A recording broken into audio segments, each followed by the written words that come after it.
Let's see if this time goes through correctly. Maybe. All right, looks like we are live on my end. Hopefully on your end. Let's see. Let's see. Let me reload.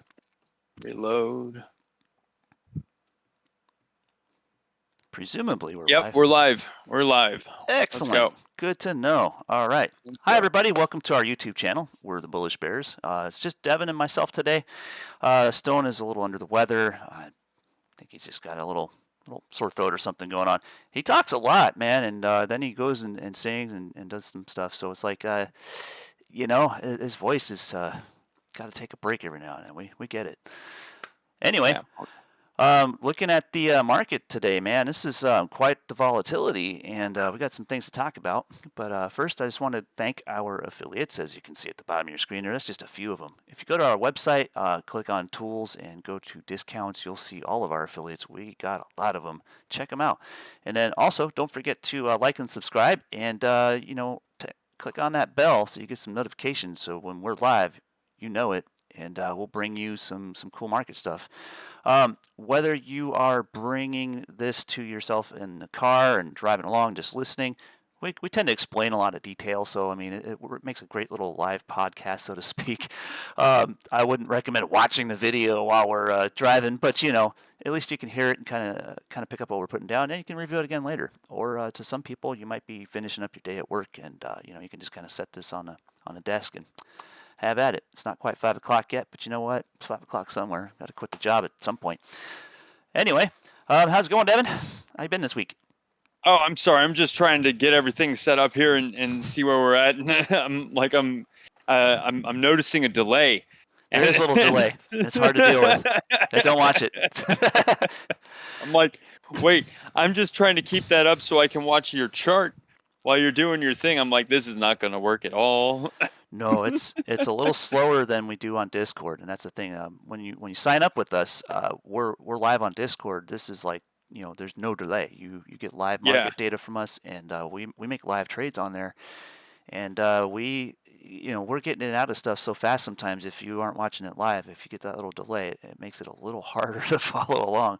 Not that I'd recommend ever following our trades, but you can at least see what we're doing, how we're doing it, and we explain a lot about how we're doing it and what we're doing. So now, also know about that, folks. We're planning on only leaving that up for a limited time. So as far as it goes with trying to get that information, get it as fast as possible. Mm-hmm. Yeah, we're gonna kind of roll through with. We're gonna put these out live and essentially limited access. Later on, we're gonna go and edit and compress all the little nuggets and details of greatness that we put into each of these broadcasts, and have an edited, condensed version for our subscribers to use. Anyway, yep, that's what I'm here for. I'm gonna go through. I'm gonna make sure that that's shortened up and nice bite-sized pieces for you. He's the editor, and we're gonna call him the producer because he's gonna be dealing with all the stuff that I just had to deal with to get us live. So he did not have a good time doing it either. No, I was like gritting my teeth and having all kinds of problems. All right, but I got it down now, and I can give you guys a quick review of what we're looking at in the market. There's a couple on our watch list that are producing some fruit for us in the day trading room, and a couple of swing trades that are setting up beautifully, I might add. So let's get to it. Let me pop that onto the screen for you. All right. So we're always watching SPY. I don't have any way to, so I'm just gonna pop up my own SPY and. Oh sure. Oh, if you want to follow along, yeah. I have no. Is there a screen share? Can you do it on Discord so I can? Not directly. It has to go. Okay, then I'll just get in there. I'll just get into. Yeah, I'm using. Go ahead, buddy. I'm actually using Discord and capturing the video for our thumbnails, and simultaneously. Yeah, I noticed that. I figured that's what you were doing. That stuff I can set up. I know how to work that. Yeah, right. Now that's my job. I got it. There you go. This will be. I'm going to teach you how to do that little part. And then, there's all right. There's some details to learn, but you'll get it. I can do. Yeah, dude. I'm a quick study. All right. There you go. All right. So just kind of looking at. I'm looking at SPY, Disney, ENPH. What are you on? Energy. What are you on? 1 minute. I'm looking at daily charts. Yep. Dailies. Okay. And Ford, of course. Ford is great because we use that as a opportunity stock to teach new options traders how to hold their own. so to speak. And it's great because it's got tons and tons of options liquidity. It's easy to get in and out of, fairly cost-effective contracts at the money. You can day trade weeklies over and over again. You can even swing trade weeklies overnight with strangles, and we show people how to do that. And then we get into the complexities of being able to leg those strangles into positive delta iron condors and all sorts of fun stuff. So it's a great stock for learning options on and what you can do with options, because it's a low price stock for now, and it just gets so much options liquidity that it's a magnet for this type of thing. And the more people, and also it's huge for wheel trading. Yes, which is a big thing that Jeremy likes to push. And if you can gain a position at its low point, that's a great place to start off. Yeah. And to boot, like, you can generate income from a position in any condition. So like even in a bearish market trend, you can actually generate enough income selling options against your position and rolling them over and over and over again in a wheel trade strategy. You could take advantage. I mean, you could have bought shares at the top of this at 24.50, sold the options if you even managed the wheel trade fairly well. You wouldn't have to even be methodical about it, just fairly well. The way I do it, where I'm swing trading the short contracts over and over and over again, all this price action would have basically kept you with a cost basis under that slope. So you're generating income. That's also to say that you're writing the premium. Pretty much. I mean, that's the thing, is that you're not writing delta as a trader. You're not buying it. You're selling it. So Right. you're writing the premium, not the delta. With options that you sell to open comes time decay, and time decay is it sort of pays you like rent over time. So they're renting the contract from you. Exactly.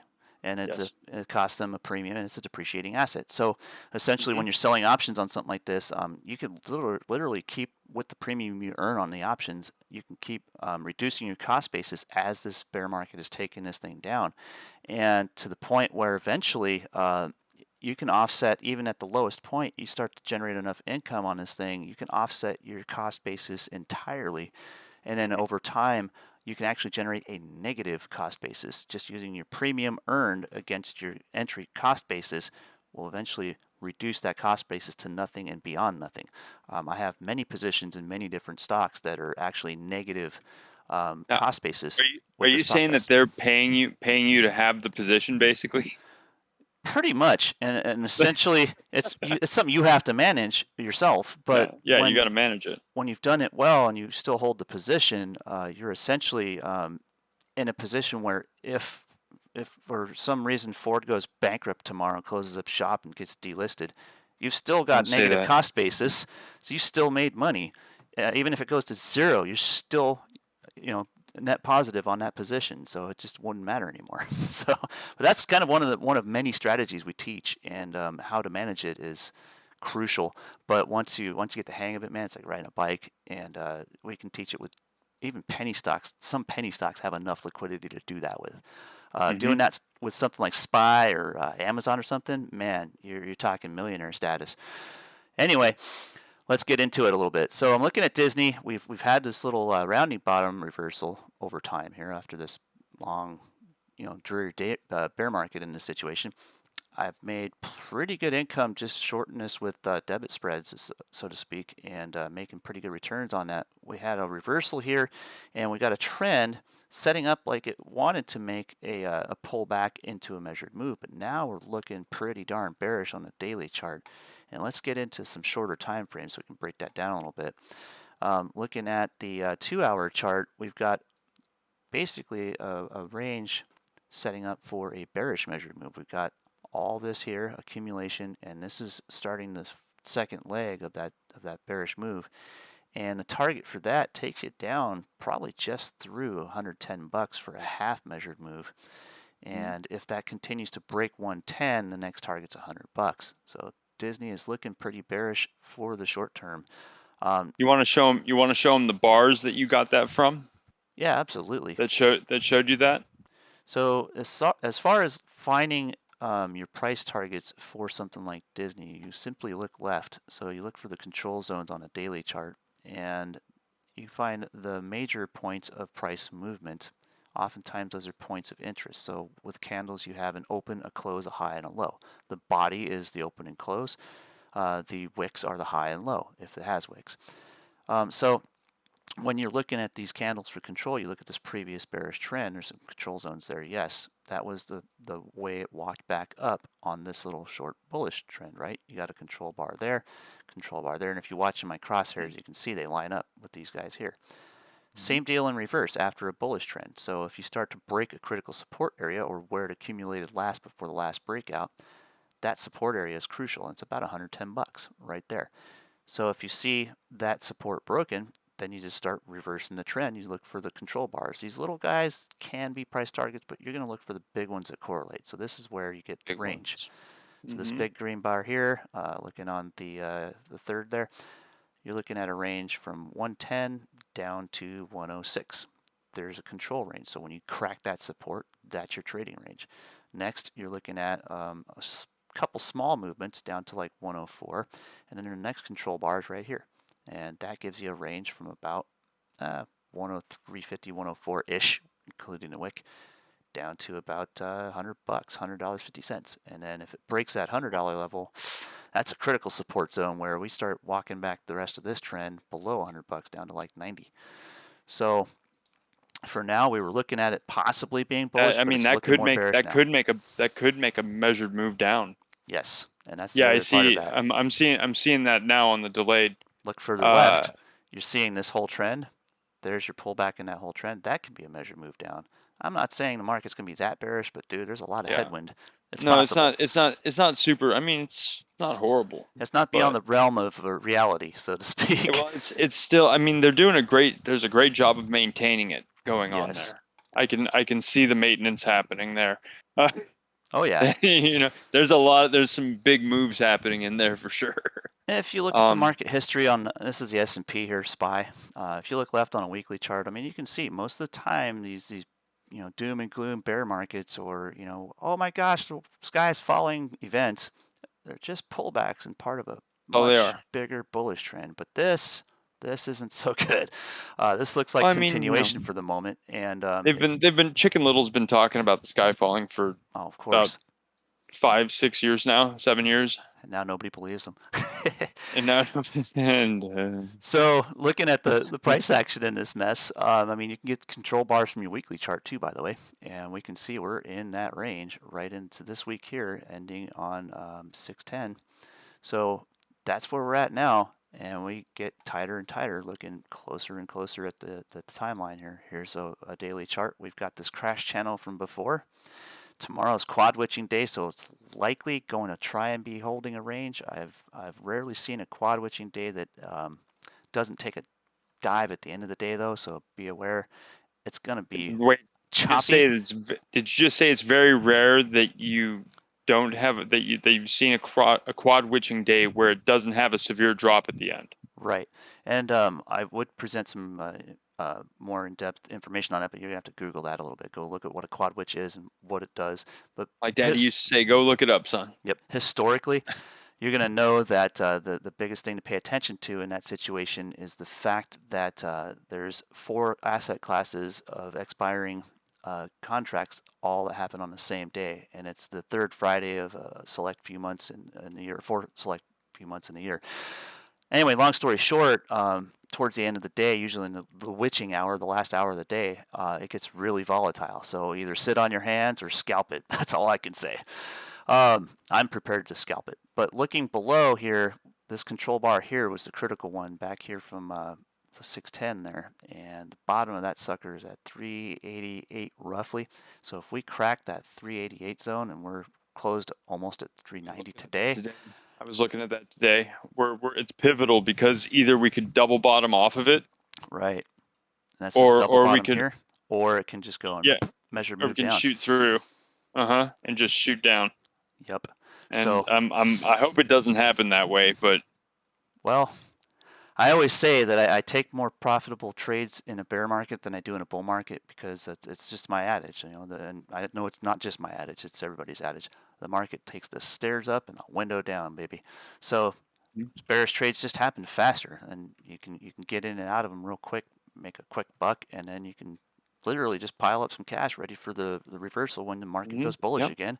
And on that note, having a the bearish market, you can ride the volatility.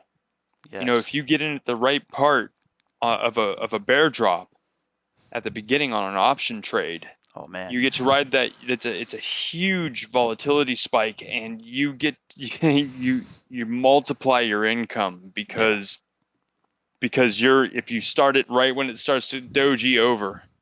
Yep. And you catch it, it's like a roller coaster, and that's what we're trying to teach you to do here. Right. It's just taking advantage of the fast moving prices. Precisely. Give me 1 second here. I gotta resume something. There we go. So now, anyway, what Jeremy's trying to talk about now today is swing trading. I'm just kind of throwing that in there. Right. So we've got some options with what the market can do. All eyes are going to be on it tomorrow, nonetheless, for the volatility alone. So know that next week we can start trending bearish. We can start cracking that support level. It's very possible. I know that the things in the market, there's a lot more headwind than tailwind here, so to speak, as far as the economy goes. But it's not all doom and gloom, because look left, and there's one saving grace that might produce a little bit of a bullish run here, and that's just see this little double bottom right here. That's on a daily chart, mind you, but that is a mirror image. That double bottom, I was looking at that earlier, man. It's a mirror image of this one we're seeing today. Huge. So, like I'm really hoping we get a nice hurrah off that. Me too. I really am. I was also looking at the flag setup. If you look at the fractal that it creates, it looks like we're on flag 3 of that, and we could pop off of it. We really could. We could extremely run a nice measured move out of that. And that's the whole point I'm trying to make is what we've been doing this week for long-term trades is legging into neutral positions, because we know there's likely to be a big move. We just don't know exactly which direction. So the idea is be in a neutral position where when that takes off and starts to make that big move, you can sacrifice the losing side of that and ride the winner. And that's kind of coined the phrase the Spartan strategy, where we kick the loser off and ride the winner. But it's more or less just a strangle, but you can do it with spreads. You can do it with multi-leg spreads. You can leg into it one contract at a time on each end of it. There's 100 ways to skin this cat. You can do it over multiple days. You don't have to do it all in minutes. Exactly. And that's a big thing to remember, is you don't have to be sitting in front of a chart all day. Nope. You can run these with limit orders if you get the feeling for it. It's like riding a bike. And that's what I used to do before I started trading full time. I was for a while a part-time mechanic, and before that a full-time mechanic. So this is pretty easy for me to transition into once I've made the point where I've replaced my day job income. I get more time in front of the chart, but in the long run I haven't. So it's been easy to just be able to find the price action, learn the price action, trade the price action with just limit orders. So you can set them up and they can do the work for you, so to speak. It makes it a little harder to manage your wheel trading, stuff like that, but it is possible and it is profitable if you get it right. So looking at the 30-minute chart here, I'm kind of looking at a couple of metrics in this situation. This is still, again, even on a shorter time frame, looks a lot like a bearish measured move, and that's the whole thing we're looking at. That can absolutely happen, but sometimes you get a half measured move. And if you look back here, that history has been established already. We had one big drop here. I think this was Jackson Hole Day. Had some accumulation, and we had a half measured move, meaning half of this trend is right here after the break, and then it accumulated again and finished the move the next day. So that's possible too, but the way it looks in the short term, pretty darn bearish. So just if you're not used to trading a bear market, that's how I'm feeling too. I'm really feeling it's still bearish. Time to scalp it. Scalp the little bullish moves, scalp the bearish moves, scalp futures. I love trading futures, and just basically roll with it until you see the reversal start to take shape, and you start to see a trend out of it. All right. Going into Enphase Energy here. This has been a neat stock for a long time. Jeremy, real quick, how are we on time? Oh, we're good. I just captured that segment, and we're in a new segment now. Just checking, buddy. Yep. No, we're good. We got to make sure we put this into like 20-minute segments so he can do a lot of editing later and make the magic happen. So, Enphase Energy, let me get back into this a little bit. This stock has been around a long time. I remember back in the day when it did a reverse split, it dropped and then all of a sudden it just got away from everybody. I mean, it just took off, right? So it hasn't been in this level before, like ever. I mean, ever. So looking to the right here, we're at 325 bucks almost, and that's quite a big move for something that started out as a penny stock. Can you imagine having, held this since that time? I wheel traded it for a little while and it got away from me. I got a sign, but I made profit on it, all in this trend. Think of this like one giant measured move. We got this nice run, all this accumulation, and now we're breaking out. And that's the weekly chart, okay? You're looking at a measured move bar here, same thing. Smaller time frame. Big old green bar, accumulation, bounce off. We can expect a move as high as 380 out of this thing. That's nuts, but it's possible. And that sector is kind of rotating that way. And looking at the daily chart, this is the setup. And here's the first part of the measured move right here. Okay. So essentially you get a leg up, accumulation. We've made about a quarter measured move here. And I'm expecting if this remains bullish, as long as it closes on top of that 8 period in a trend on the daily chart for the next few days, it's very likely to break out here. So that is a pretty nice bullish setup on the whole. And looking left, it's definitely got the pep to do it. And one thing to look at, 2-hour chart, this looks a lot like an M-top, so we can expect a pullback here, possibly. If you're not already in this position a couple days ago when we started alerting on it, this is kind of a time where you want to wait for the break. So if you're going to get long on this, kind of wait for it to break that resistance. You want to see it get above 320 again and take off. Otherwise, if it snaps down, expect a pullback at least to about the 2-hour 200 period, probably around 295, somewhere in that neighborhood, whatever it does. But the long-term setup is definitely bullish. We just need to wait and see what this shakes out to be. And like I said, quad witching days Remember to tomorrow. This wait market. for the market to come to you. Yes. Wait for it to come to you. Don't run after it, please. No, don't chase it. Like, don't chase. Wait for it. Wait for the setup. Absolutely. And on to Ford here, same again, similar to Disney. There's your measured move, pull back, all that stuff. And if you haven't been familiar with the measured move before, there's tons of literature out there, including some stuff that we've published. So if you do a Google search and then on the subject and then add bullish bears to anything, you'll pop up in our blog and you'll see a bunch of posts with a bunch of very useful information in it about how we see all this stuff and what we call them, and all the moving parts of what we do to find these. And Ford has been kind of in that diamond top pattern. Let me turn the lights back on. Let's chart nasty. We got a nice, Get out the chart nasty. Diamond pattern, broke support. We broke that $15 key support of the whole basis of that pattern, and now we're starting to look like we're going to get into a bearish trend on Ford for at least a short term. And again, that's that price action where you look left for the bars to control that trend, and you establish that there's some range to trade here. Well, this was pretty easy, 1525 to 1450. That was today's trade. Perfect range. Look at that wick. Closed a nice inverted hammer on a daily. Next range, if we crack that 1450 level, guess what? Going to 14 bucks. Next one, that one's a doji with a huge gap all the way down to 13 even. And if we get that bearish, that is your ultimate target, and it's about half of this trend after that break where it reversed here. So it makes sense to have about a 50% retracement. So looking at this breaking over, that's at least a short-term trade idea. That's where it looks like it's going to go, is to about 13 bucks, somewhere in there, 13.25 possibly.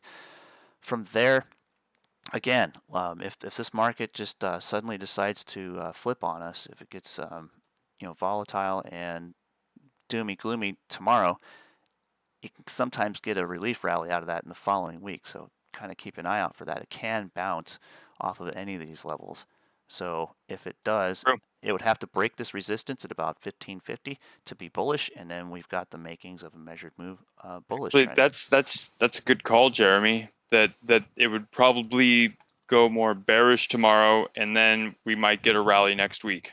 Right, it's a good possibility. That's a very good possibility right there. And the Just market sentiment on judging from SPY, what we're seeing. and the market sentiment on SPY would say the same.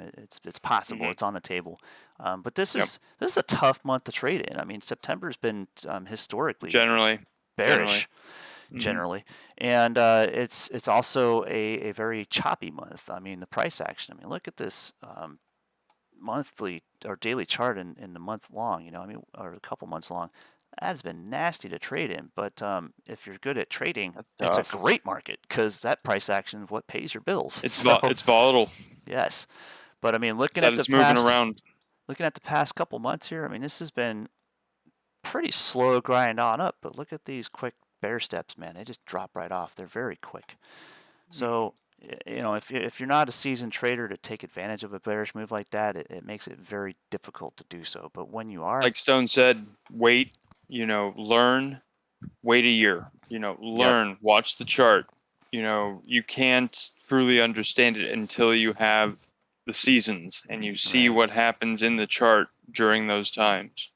Absolutely, and that's it in the heartbeat. I mean, when you think about it, everybody pays that trader's tuition, so to speak. They lose a little money learning. That's going to happen. Expect that. But once you got about a year under your belt, even if you're struggling to grasp everything, after about a year, you start to really take on a whole new light in your trading, and things start to make sense. And you can go back and say, hey, I've done this before. I've seen this movie before. I know how it ends, and you can take advantage of that. It's sort of like having Biff's almanac there. I mean, not entirely exactly like that, but you get the idea. You've seen the movie before. You get to be able to have that instinctive ability to just look at a chart, make a trade plan at a glance, and trade it. So yeah, and I did not understand what strategy even meant when I first started doing this. Yeah, when I first started, I was like, "What do you mean strategy? It's just pattern." And I'm like, "Oh, it's the tools that you use to limit your risk and maximizing your return." I mean, if you have the right strategies in place, you have all the tools. You just implement the right thing for the right situation. Exactly. You spend about a year buying all your tools, sort of like being a mechanic. Spend about a year buying all the tools you need, and then once you learn how to use them efficiently, you start to make money with them, and then you buy more tools. And before long, you're writing a check to the Snap-on guy weekly, but at the same time, you're earning more than you're spending, and that's where it makes the difference between keeping your wins better than your losses and cutting your losses short fast. And yeah, you're going to lose some trades, but your win-lose ratio is going to greatly improve when you make that transition of being able to cut the losses quick and ride the winners. All right, then. Well, the other thing I want to pour into that is that when you start making those wins, you take that money and you treat this like a business. That money goes back into the business. You don't go and spend that. You put it back in. Exactly. And you lengthen your line. They call it swinging a big line. You want to get a bigger stake in what you're trying to do there. And that way you have more leverage in the market. I call it the power of compounding. Remember, I started trading with just $5 and a free share of CHK, back in December of 2017, and that $5 has gone a long way. And let me tell you, now I've got some leverage. I've got abilities to do things in the market, and I have spent a little bit of that learning all of the complex option strategies that I know I can use. And what it is just having a bigger toolbox for me. So I've grown this ability to have all these different option strategies I can use, so I can adapt them to the market in any way I need. And also being able to teach it is more rewarding. But also you're creating new strategies from the other strategies too. I mean, it's a kung fu, man. When you're able to combine things, it's so awesome. Absolutely. And that's the whole point. Like you get those built up together, and you really have a way to just kind of bring forth something that is just not only rewarding to know and learn, but also rewarding to be able to teach others and give it to others. Get that experience, and we're literally giving this away. I mean, we're literally telling everybody every day how to do this stuff, and that's where the magic is. Yep. Well, anyway, we're getting kind of pressed for time. We got to keep it semi-short, so we're not, putting on a 2.5-hour video that no one's going to watch the end of. You guys are like, why are you? droning I on. know I can edit it down, but like, Right. People are like, all right, I'm done for the night. Thanks, guys. No We're kidding. done. Like one viewer, he's sleeping in the background. Right. So again, I wanted to thank everybody for joining us, and don't forget to like and subscribe, and support our channel, and we'll be able to bring a lot more of this forward. And this is just scratching the surface or the tip of the iceberg, so to speak. We're making Yeah, some relationships with other trading communities, and we're starting to bring forth a cumulative base of knowledge that is just incredible, and we're able that's to our goal. provide that. And That's our goal. We wanna really, really use that, collaborate and build this community. yes. We really think like we can really make everybody do better. And speaking of which, tomorrow morning, if you catch us live at 9 Eastern, I'm going to be collaborating with the legendary, get ready for it. Do you remember who I talk to on money.net all the time? Creedmoor. Oh yeah. Creed and I are going to be rocking out some futures trades tomorrow morning, live in the market and live on YouTube. So don't forget to join us for that. And Oh, exciting. like I said, hit that bell so you get the warning that we're coming, because we're going to show you guys some cool stuff tomorrow. All right, guys, Are that's you about ready done. for the hurricane? Right. And again, thanks to our affiliates, and thanks for bringing us to where we are, and thanks to a lot of our up and coming affiliates. We've got some killer deals that we're able to pass on to not just our members, but everybody. And Yep. we'll be putting them on our website and just stacking them up, bringing discounts Come to by and check us out. the world. That's it. All right, guys, have a great one.